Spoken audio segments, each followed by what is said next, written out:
Ya entrando en los síndromes respiratorios. Empezando propiamente con lo que son los síndromes de las vías aéreas, donde vamos a tener una gran variedad de manifestaciones clínicas, siendo la principal la limitación del flujo de aire. Básicamente los pacientes van a venir siempre indicando lo mismo, les dificulta la respiración. Muy diferente, no se olviden, de la sensación de falta de aire, que es la disnea. Estamos hablando directamente de que el paciente nos dice que tiene dificultad para respirar. Esa va a ser la manifestación más importante, pero también se va a asociar, por ejemplo, lo que viene a ser la localización. En especial, si estamos hablando de sibilancias localizadas, puede ser por un cuerpo extraño, un tumor.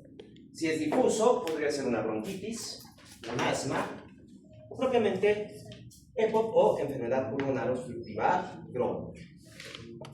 Obstrucción respiratoria alta, que va a presentar la disnea inspiratoria, disfonía, que va a haber dificultad para hablar, respiración ruidosa, cornaje, estridor, la taquipnea con bradipnea inspiratoria, quiere decir, va a haber, si bien, un incremento en la frecuencia respiratoria, pero el momento de la inspiración va a tomar mucho menos tiempo de lo que normalmente va a generarse. Es decir, ya habíamos visto anteriormente lo que era cronológicamente la respiración 3-2-1. Aquí podríamos tener una 2-2-1 o una 1-2-1. La inspiración va a verse más corta. Además, va a haber también el tiraje. En casos severos, no se olviden, ya vamos a tener lo que viene a ser esa utilización además de músculos inspiratorios y respiratorios accesorios. Obstrucción respiratoria baja, vamos a tener la disnea, aquí ya vamos a encontrar la tos, la presencia de sibilancias, más que todo difusas en la parte inferior del tórax, aumenta el esputo, taquipnea con bradipnea expiratoria, roncos, sibilancias y estertores húmedos. Adelante. Entonces, para poder comparar un poco, no nos olvidemos. Por ejemplo, obstrucción de vía respiratoria alta, obstrucción de vía respiratoria baja. El patrón ventilatorio. En obstrucción alta es taquipnea con bradipnea inspiratoria y en obstrucción respiratoria baja es la taquipnea con la bradipnea expiratoria. El tipo de disnea. Disnea inspiratoria en obstrucción alta, disnea expiratoria en obstrucción baja. Y ruidos respiratorios agregados, aquí podemos encontrar lo que viene a ser el cornaje y los estridores en la obstrucción de la vía alta, y de la vía baja encontraremos los roncos y las sibilancias.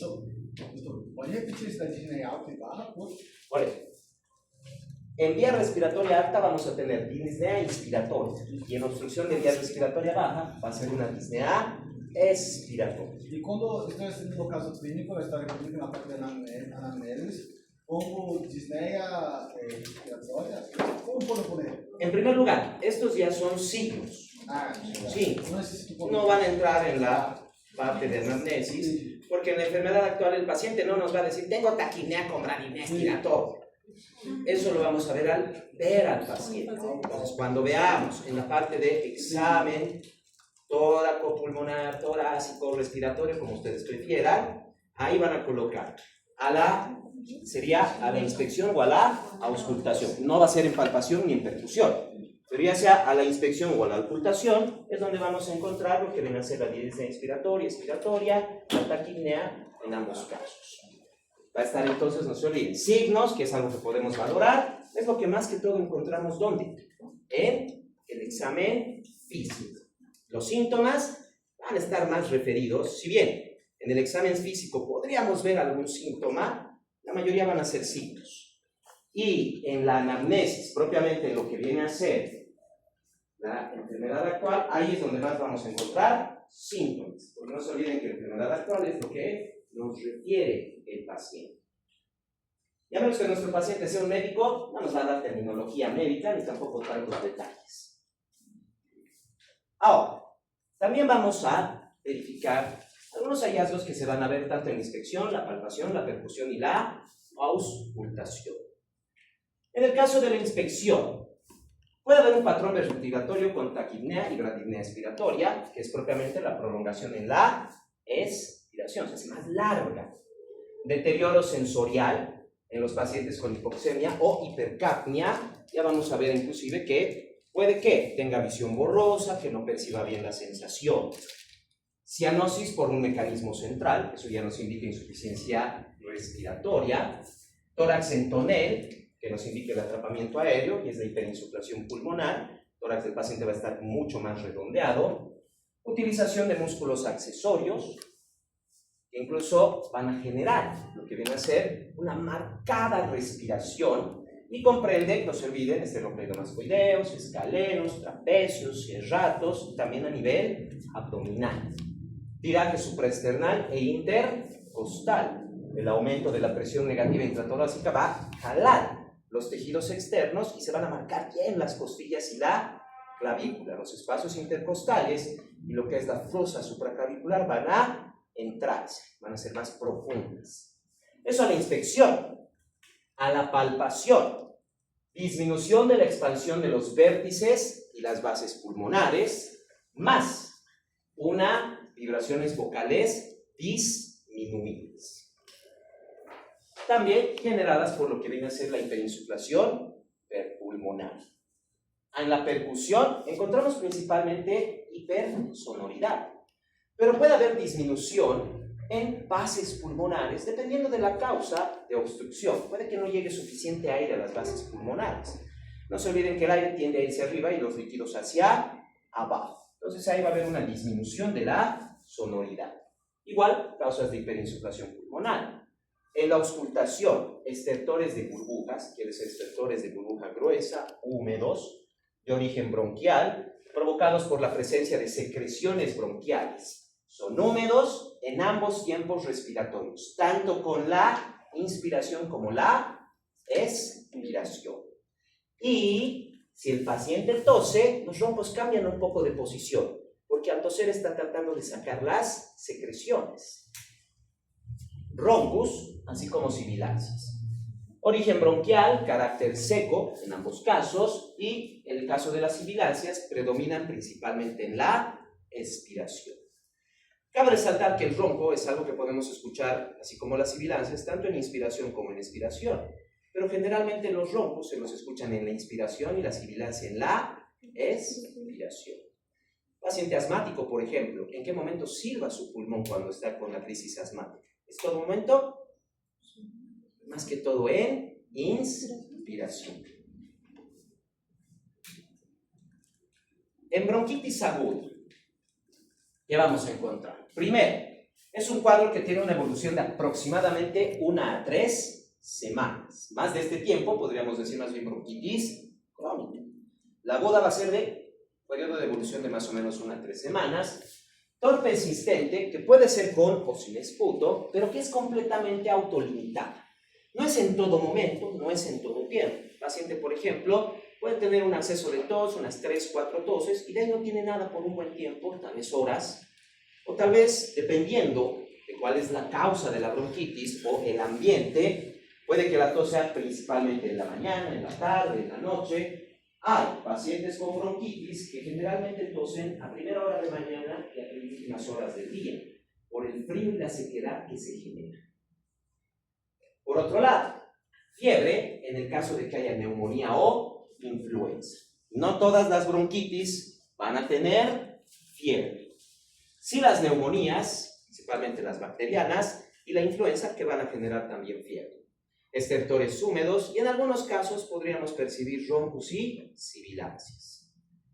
Por otro lado, en el asma bronquial encontramos episodios recurrentes. No es algo que tenga 1 o 3 semanas de evolución. No se está hablando el paciente de que esto ya surge desde hace mucho tiempo. Se presentan sibilancias, disnea, tos, y los síntomas sí o sí van a empeorar en la noche o al despertar. Hasta aquí podría ser similar a la bronquitis aguda. Pero no se olviden que en el asma bronquial siempre va a haber un desencadenante. Además, en bronquitis difícilmente se encuentra la disnea, lo que sí vamos a encontrar en el asma. Dentro de lo que viene a ser el asma, además, la parte inflamatoria del asma se debe principalmente a la infiltración por grupos celulares, principalmente los linfocitos de Helper tipo 2, que controlan la producción de inmunoglobulina E, además inician y mantienen las respuestas inflamatorias por la producción de citocinas. Encontramos también eosinófilos, liberación de proteínas catiónicas, otros productos tóxicos para el epitelio bronquial, y también el incremento y el número en la serialización de mastocitos, hipertrofia y hiperplasia de células musculares lisas, y encontraremos también un depósito de colágeno de los tipo 3 y tipo 4, lo que nos indica un engrosamiento del tejido conjuntivo subepitelial y una membrana basal. Si alguna vez tienen alguna duda en algún paciente que pueda ser asma o que pueda ser bronquitis, pidan una biopsia bronquial. Entonces se toma una pequeña muestra del bronquio, se revisa y encontramos todo esto. Si no hay infiltración de linfocitos, eosinófilos, hipertrofia de mastocitos, así como también propiamente lo que viene a ser el engrosamiento del tejido conjuntivo, entonces estamos frente a una bronquitis. Pero si encontramos todo esto, es un asma. Va a ser un asma. En asma severo, ¿qué vamos a encontrar? Alteraciones de la conciencia en cualquiera de sus formas. Puede que el paciente esté obnubilado, puede que se encuentre somnoliento, etc. E inclusive inconsciente completamente. Aleteo nasal, utilización de músculos accesorios para la respiración. Palabras entrecortadas, no logran dar un discurso completo, siempre se les corta las palabras por el simple hecho de que les falta el aire.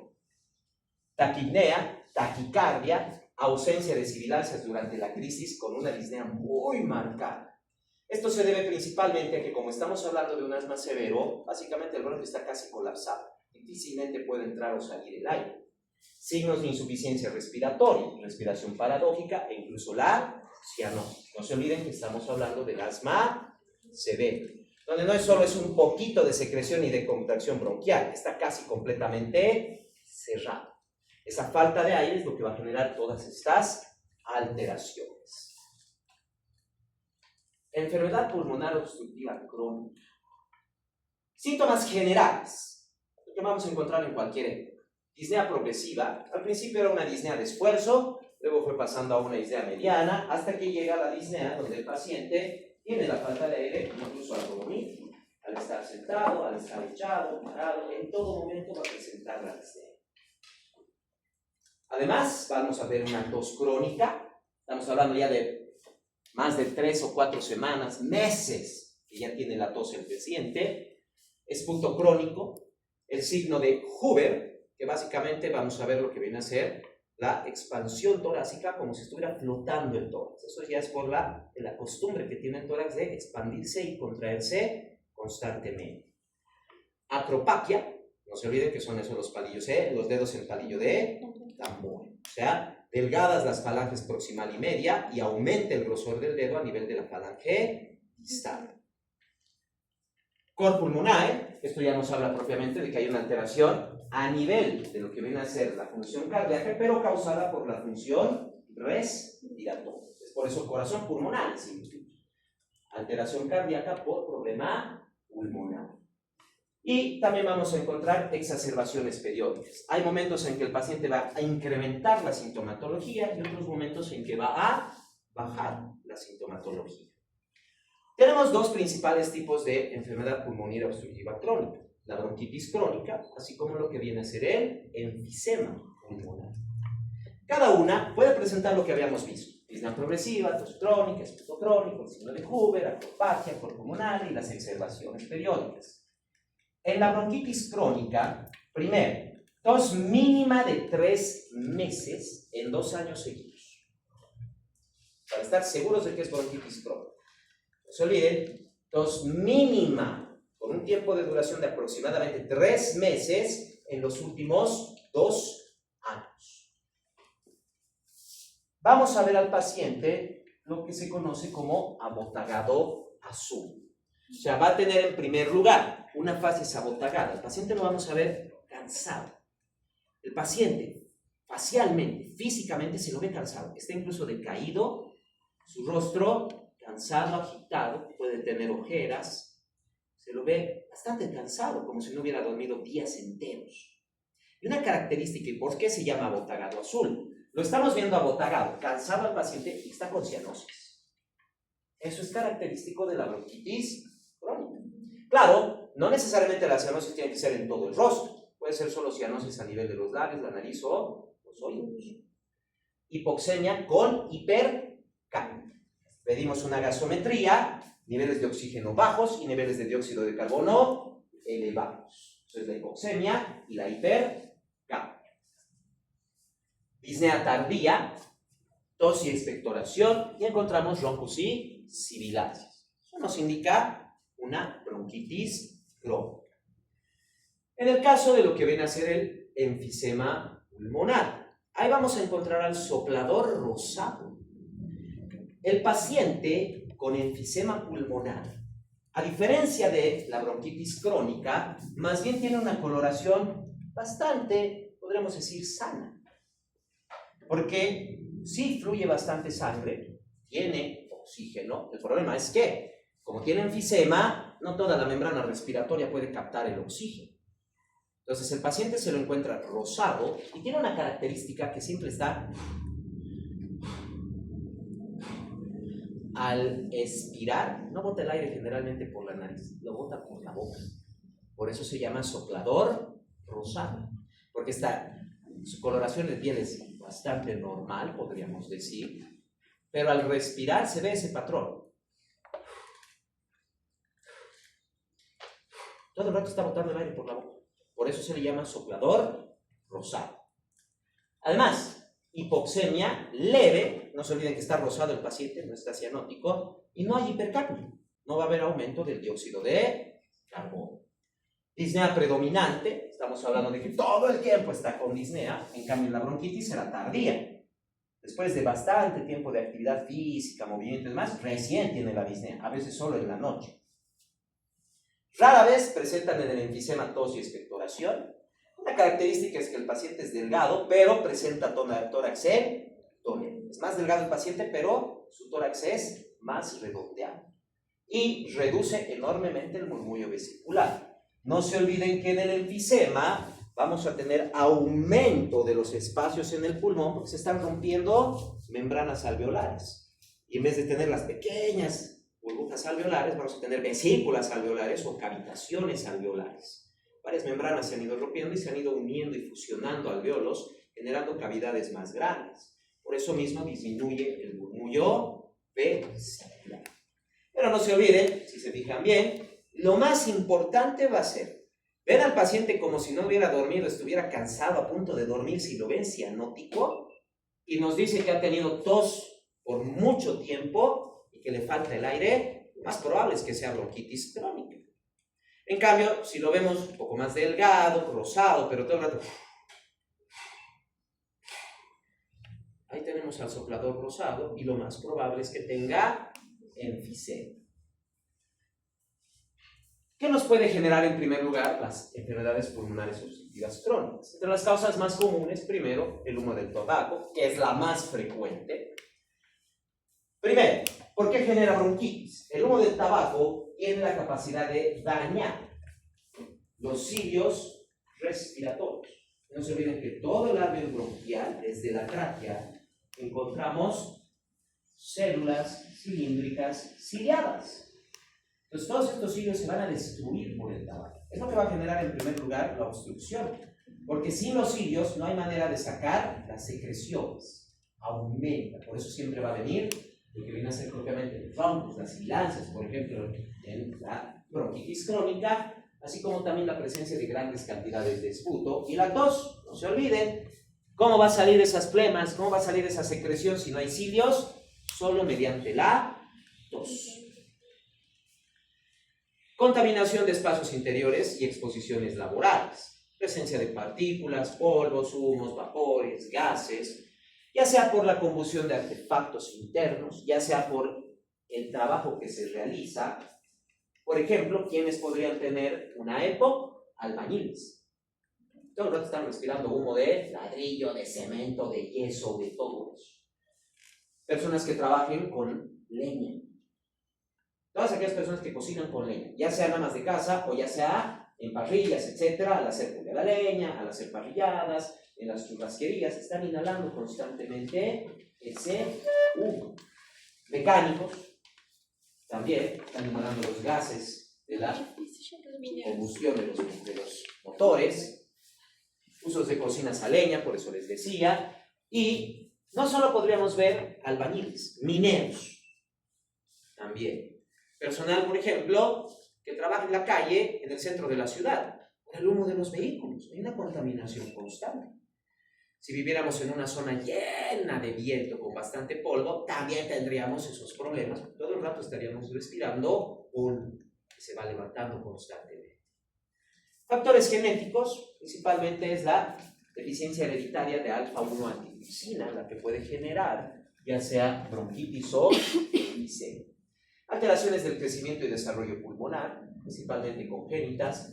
El asma y la hiperreactividad de las vías aéreas también pueden desencadenar en bronquitis crónica o en enfisema. Cualquiera de estas causas nos van a generar lo que viene a ser la enfermedad pulmonar obstructiva crónica. Pasamos ahora a lo que vienen a ser las bronquiectasias. Vamos a tener en primer lugar la dilatación de uno o varios bronquios. Debido a la necesidad de que entre aire, el bronquio se va a dilatar para tratar de permitir un mayor paso de aire. Hay un patrón respiratorio obstructivo, por eso se ha dilatado el bronquio, porque está tratando de meter más aire, se presenta disnea, tos productiva y principalmente el esputo es mucopurulento. Eso es lo que vamos a encontrar en las bronquiectasias. Raras veces vamos a encontrar pacientes con bronquiectasias. La mayoría siempre van a ser propiamente el asma y la bronquitis aguda, así como también las enfermedades pulmonares obstructivas crónicas. Síndromes parenquimatosos. Estamos hablando propiamente de todas aquellas alteraciones respiratorias que afectan al pulmón. Ya habíamos visto la vía aérea, hemos visto lo que era la bronquitis, el enfisema, las bronquiectasias. Ahora nos concentraremos un poco en lo que viene a ser el parenquima pulmonar. Primero tenemos los síndromes de condensación pulmonar, que son básicamente la mayoría de las neumonías. Compromiso del espacio aéreo por ocupación alveolar. ¿Qué quiere decir? Hay secreción líquida, hay pus, hay inflamación, hay algo que está tomando el espacio de los alveolos. Por eso se está condensando el pulmón. Y por eso no permite un buen intercambio de gases. No entra el oxígeno, no sale adecuadamente el dióxido de carbono, lo que va a generar la falla respiratoria. Principalmente son las neumonías, pero también tenemos la atelectasia, que básicamente vienen a ser los colapsos pulmonares, ya sea atelectasia pulmonar total, lobar o segmentaria. Puede que colapse el pulmón entero, puede que colapse uno de los lóbulos pulmonares o un segmento de un lóbulo pulmonar. Tumores e infarto pulmonar también nos van a generar estos síndromes de condensación. Clínicamente, va a reducir la distensibilidad pulmonar, lo que se traduce en menor expansión torácica. Taquipnea con hipopnea. Hay aumento de la frecuencia respiratoria, pero las respiraciones son bien superficiales. Apenas si está entrando aire a los pulmones del paciente. Vibraciones vocales aumentadas. No se olviden que en todas las condensaciones hay tejido que permite que pase la vibración vocal hasta el tórax y las vamos a poder percibir a la palpación.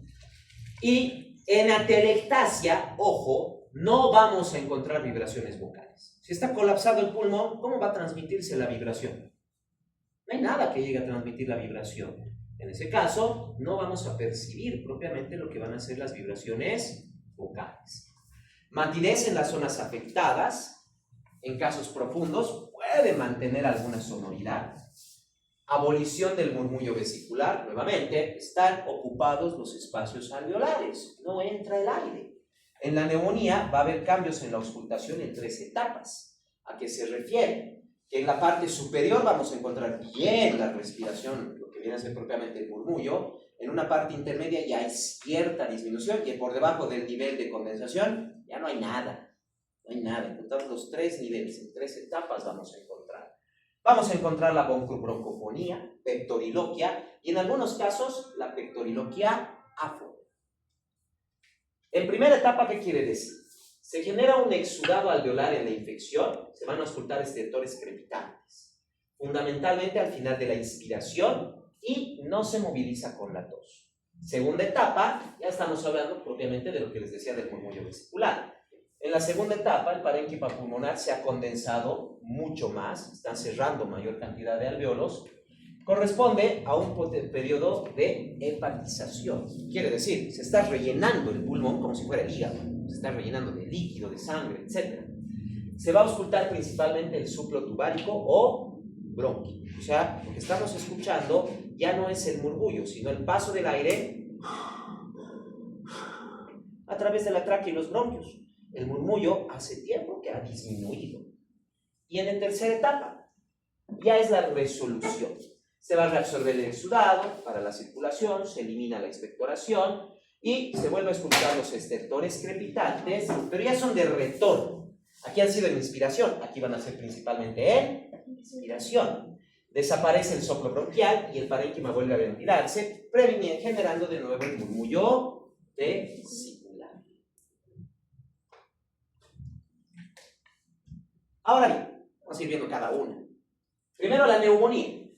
Característica principal, comparado con las demás, que eran las atelectasias y demás, fiebre.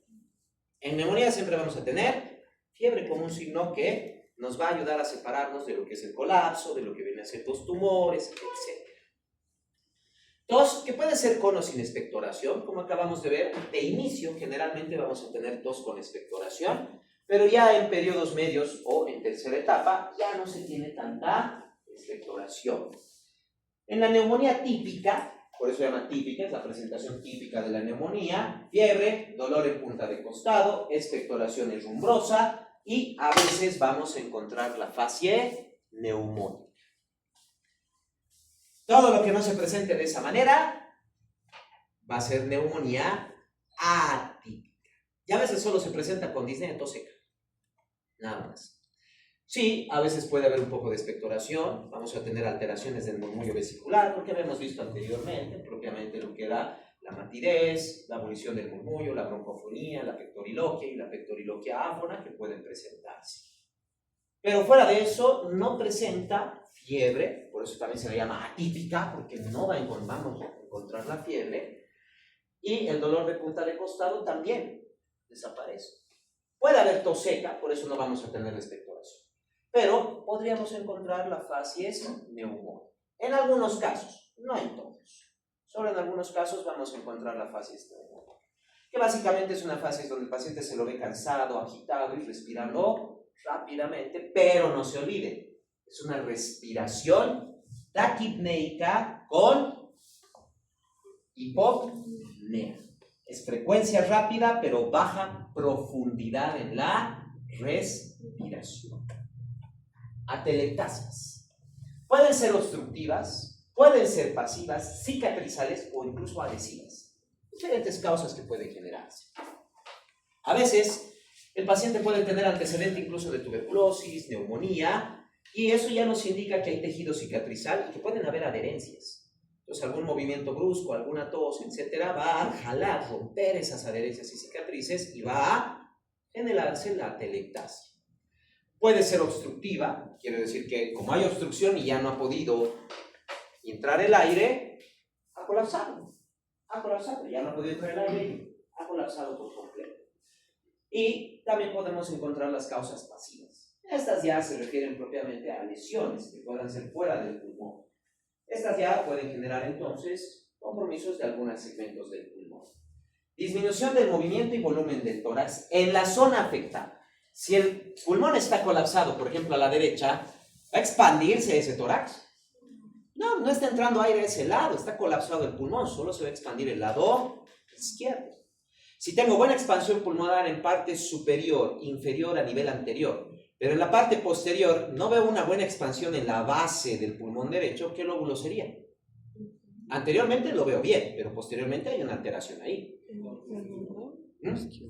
Lóbulo inferior. Exacto. No se olviden que el lóbulo inferior es más en la parte posterior que en la parte anterior. Anteriormente tenemos lóbulo anterior y lóbulo medio. Puede ser también segmentario. Puede que veamos expansión en varias partes, pero tal vez solo la primera y segunda costillas derechas no se están moviendo bien.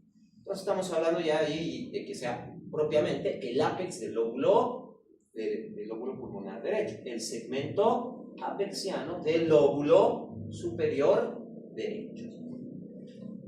Elevación del diafragma en el lado afectado. Nuevamente, si está colapsado el pulmón y es lo que mantiene el diafragma más abajo, entonces si no hay pulmón, el diafragma va a subir. No se olviden que a nivel abdominal tenemos presión positiva y en pulmón y en tórax tenemos presión negativa. Así que tanto la presión negativa como la falta de pulmón y la presión positiva abdominal nos van a provocar la elevación del diafragma. Desplazamiento homolateral del mediastino y las cisuras, esto ya lo vamos a ver en rayos X. Igual en la elevación del diafragma, más se ve en rayos X. Pero el desplazamiento homolateral del mediastino y las cisuras, eso ya es básicamente en una placa de rayos X. Vamos a encontrar que todo el mediastino se ha desplazado hacia el lado afectado. Si estoy hablando de colapso pulmonar derecho, se está moviendo hacia este lado. Si se mueve hacia el lado contrario, eso significa que está a tensión el colapso, ya sea líquido, ya sea aire, pero está a presión, lo que está empujando el mediastino más bien hacia el lado opuesto. Hiperinsuflación compensatoria homolateral bilateral. Quiere decir, el tórax que no esté funcionando puede hiperinsuflarse, puede tratar de incrementar el movimiento, o pueden ser a los dos lados. Pero no se olviden que va a haber disminución del movimiento. Si bien puede insuflarse el tórax, si estoy hablando del tórax derecho, va a estar colapsado el pulmón. Si bien puede aumentar su tamaño, pero no se va a mover. Se va a quedar ahí. Y lo que se está moviendo más bien es el lado izquierdo. Retracción costal, nuevamente, lo mismo que con el diafragma. Como hay presión negativa, va a jalar propiamente los espacios intercostales. Hipoxemia e insuficiencia respiratoria, porque estamos básicamente frente a un espacio muerto. Los tumores pulmonares, por otro lado, nos van a generar, primero, el carcinoma epidermoide es el más común, junto con el adenocarcinoma. Suman entre el 60 a 65% de los cánceres, siendo que el adenocarcinoma es un poquito más que el carcinoma epidermoide. Pero el carcinoma epidermoide, porque les decía el más común, es el que está asociado al tabaco. En cambio, el adenocarcinoma no está asociado al tabaco, tiene otras causas. Como tenemos una gran población fumadora y fumadora pasiva, es uno de los tumores que más podríamos llegar a encontrar. Carcinoma de células pequeñas representa el 25%, también relacionado al tabaco. Carcinoma de células grandes o anaplásico es el 10%. Y en casos muy especiales encontramos lo que viene a ser la presencia del linfoma no-Hodgkin. Y eso es básicamente porque en el tórax tenemos una gran cantidad de vasos y ganglios linfáticos. El infarto pulmonar nos puede generar fiebre y el dolor en punta de costal. Pero aquí no vamos a encontrar lo que estábamos viendo de la neumonía típica, no se olviden. Si bien hay fiebre y dolor en punta de costado, pero no va a estar la expectoración rumbosa ni la facies neumónica. Y es muy probable que no haya tos. Es muy probable, pero en algunos casos se puede presentar, dependiendo de dónde está el infarto pulmonar. Pero fiebre y dolor en punta de costado, solo estos dos, o puede ser neumonía o puede ser un infarto. Neumonía, podríamos estar pensando en una neumonía atípica más que en la neumonía típica. Pero con una simple placa de rayos X laboratorio podemos confirmar. Síndromes intersticiales, otro tipo de condensación pulmonar. Son compromisos de los espacios intersticiales pulmonares. En la neumonía habíamos visto que es ocupación del espacio alveolar, lo que está limitando la respiración. Las atelectasias, los tumores, el infarto. En el caso de los síndromes intersticiales, lo que vamos a encontrar más bien es que el intersticio pulmonar va a empezar a engrosarse. No se olviden que la membrana respiratoria tiene que ser bien delgadita para permitir el paso de aire. Y si el espacio intersticial empieza a afectarse, la membrana se hace más gruesa y ya afecta el paso del aire. Por eso, vamos a encontrar el daño que se genera histológicamente en 4 fases. Fase 1 viene a ser propiamente la alveolitis. O sea, hay un infiltrado inflamatorio alrededor de los alveolos. En la fase 2 ya encontramos alteración celular del tejido conjuntivo más esa infiltración inflamatoria. Al principio solo es inflamación, solo es la acumulación de líquido, proteínas, todo lo que conocemos de la inflamación, así como también la presencia de leucocitos. Pero en la fase 2 ya vamos a encontrar un incremento del tejido conjuntivo. Hay mayor cantidad de células en lo que viene a ser el espacio intersticial. En especial en la membrana respiratoria, no se olviden que las únicas células que tienen que haber son las células epiteliales alveolares a cada lado. En la parte central es membrana basal, endotelio y membrana basal, nada más. Entonces, si empezamos a encontrar ahí células conjuntivas, ya estamos en fase 2. Fase 3. Se dejó atrás el tejido conjuntivo y empieza a aparecer tejido fibroso. Incluso encontramos fibroblastos dentro del espacio intersticial pulmonar. Aquí ya estamos hablando propiamente de lo que es la fibrosis pulmonar. Esa es entonces la fase 3 del daño crónico del síndrome intersticial. Ya para este punto, la disminución propiamente del paso de los gases a través de la membrana respiratoria ya me está generando una falla respiratoria bastante marcada. En fase 1 y fase 2 puedo tener falla respiratoria de 10, 20, 30%. Recuerden que tenemos una reserva respiratoria pulmonar, así que se compensa. Pero ya en fase 3 vamos a tener pérdidas de más del 40% de respiración, donde el paciente ya no puede compensar. Inicialmente puede que en reposo no tenga ningún problema, pero al caminar, subir gradas, etcétera, ya le falta el aire, porque ya no puede generar ese intercambio de gases a un buen ritmo. Llegando a la fase 4. Ese ya es el pulmón terminal. Pérdida de más del 70-80% de función respiratoria. Todo el tiempo el paciente va a presentar cianosis, cansancio, disnea, aumenta la frecuencia respiratoria, se va a generar entonces una hipoxemia con hipercapnia. Estamos hablando, como indica la palabra, pulmón terminal. Para estos últimos dos, fase 3 y fase 4, básicamente lo único que queda es el trasplante pulmonar. Hasta la fase 2, hasta se puede eliminar la acumulación de tejido conjuntivo y la presencia de células si tratamos oportunamente al paciente. Y claro, si el paciente cumple con el tratamiento. Tratamiento oportuno no significa curación. Podemos tener un montón de pacientes que están con tratamiento oportuno, pero no cumplen con el tratamiento. Ya para la fase 3 y fase 4 se debe considerar ampliamente lo que viene a ser el trasplante pulmonar. Y en fase 4 es la única solución que podríamos encontrar. Estamos hablando de una falla respiratoria ya total. Pulmón no está generando buen intercambio de gases. Para fase 3 y fase 4 además, nuestro paciente ya está con oxígeno. Ya es oxígeno dependiente. Necesitamos una amplia saturación para que a través de esa membrana pueda por lo menos entrar algo de oxígeno para poder generar una oxigenación de los tejidos. Fase 3, fase 4, no se olviden, ya va a ser oxígeno dependiente el paciente. Enfermedades pulmonares intersticiales difusas. Tenemos la neumonía intersticial idiopática. De causa conocida, la enfermedad de colágeno nos puede generar el lupus, la esclerodermia, el síndrome antisintetasa, nos pueden generar una neumonía intersticial idiopática. Neumoconiosis, polvos inorgánicos. Esta es la principal causa de problema respiratorio en mineros. Alveolitis alérgicas extrínsecas, esto ya es por polvos orgánicos. Básicamente aquí estaríamos hablando de las personas que, por ejemplo, trabajan con la basura. Todo el rato hay un montón de polvo orgánico que se está liberando. Hereditario, ese viene a ser el síndrome de Hermansky-Pudlak. Y por último tendríamos la enfermedad primaria del intersticio, en este caso, que propiamente estamos hablando de causas como la sarcoidosis, proteinosis alveolar, linfangiogleiomiomatosis, eosinofilias pulmonares, histiocitosis X y la amiloidosis como causas de las enfermedades primarias del intersticio. No se olviden que las idiopáticas van a provenir de alguna alteración, mientras que las primarias son estas las que afectan de inicio al pulmón. Pero claro, sarcoidosis y demás podemos encontrar en otras partes, pero aquí me está afectando principalmente al pulmón.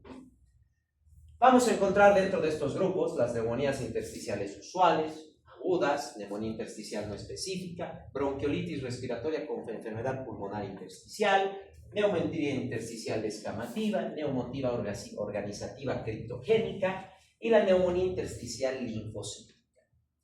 Solo son para mencionar, así como habíamos visto en arritmias. Lo que me interesa es que se aprendan bien esto. Esto es solo más que todo para mencionar. Por eso mismo, esto es lo que tiene que ir en su árbol semiológico y no estas, porque estas no les estoy indicando los síntomas y demás, porque tienen mucho que ver con estas mismas. Solo son variaciones de diagnóstico, nada más. Agentes inorgánicos que pueden generar las neumoconiosis: silicatos, el sílice, asbestos, ahí está la asbestosis, el talco, la talcosis. Por eso mismo ya no se utiliza talco en bebés. Y si se están preguntando qué hay entonces en esos frascos que les colocamos, es maicena, no es talco. Es maicena perfumada. Ya no se utiliza talco, todo eso es maicena ya. El talco se les daba a los bebés y luego teníamos bebés de 6 meses, 8 meses, tontos, con neumonía. Ya ves la causa fácilmente el talco. Bueno, perdón, el talco. El talco. Sí, por eso es que ahora la mayoría de las empresas sí podrían encontrar algún frasco de talco que es talco. Pero ahora la mayoría de las empresas a nivel mundial están repasando el talco por maicena. Por maicena. Y eso simplemente siempre y cuando quieran una maicena perfumada, porque tranquilamente pueden comprar maicena en cualquier tienda y utilizar para sus bebés también. De hecho, la maicena resulta mucho mejor que el talco para lo que viene a ser las rosaduras de los bebés y demás. Queda más tiempo. El talco, si alguna vez se han puesto talco, desaparece en un rato. Incluso solo con frotar desaparece. Pónganse maicena, difícil que salga, en especial si tienen la piel húmeda. Van a estar realmente lavarse para que salga la maicena. Protege bastante bien, cubre bastante bien.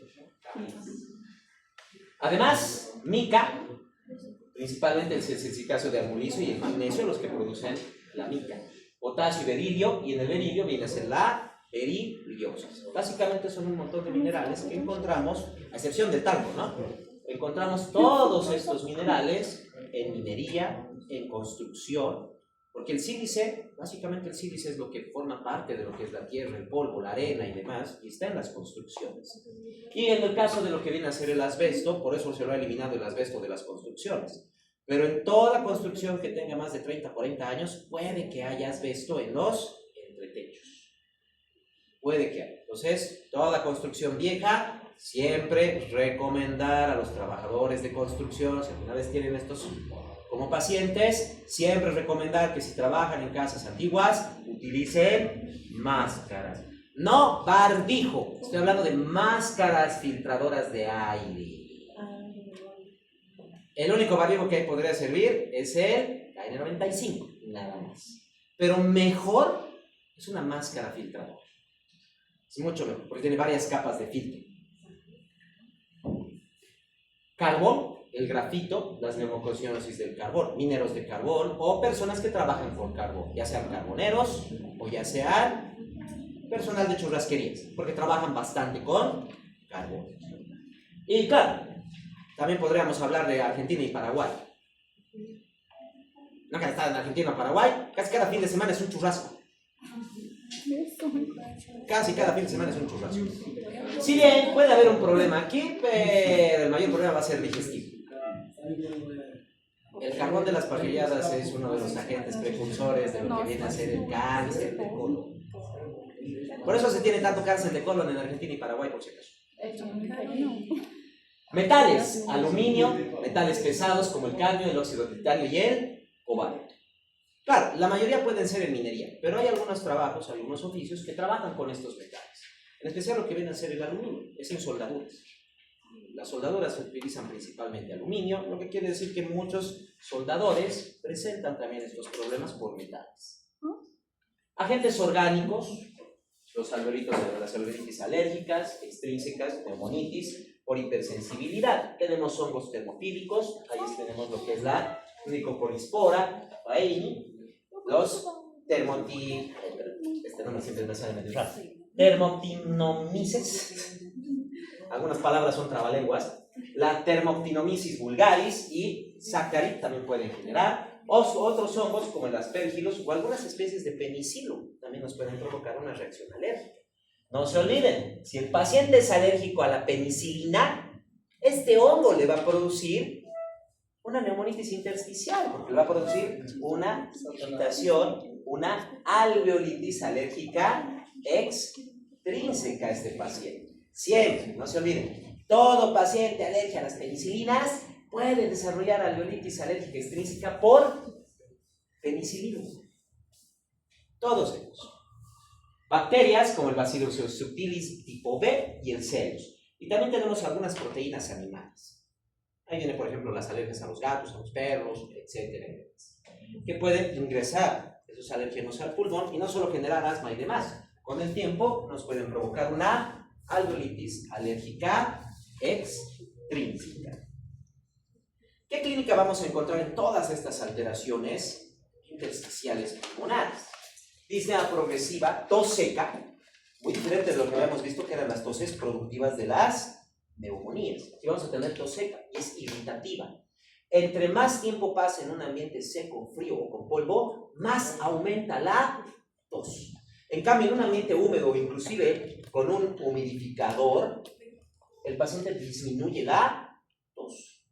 Algunos pacientes nos dicen, incluso voy al sauna para poder respirar mejor o voy a la piscina. Eso ya nos indica, aquí hay un problema intersticial. Hipoxemia con normocapnia y en algunos casos puede haber hipocapnia.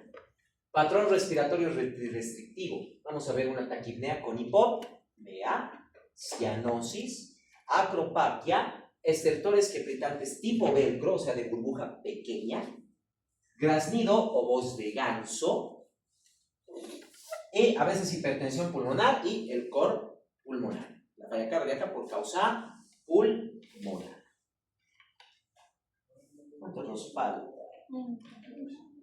Bien, nos faltan 7 diapositivas. ¿Quieren terminar o lo dejamos para el lunes? Porque nos falta solo media hora de clase, por ejemplo. En esta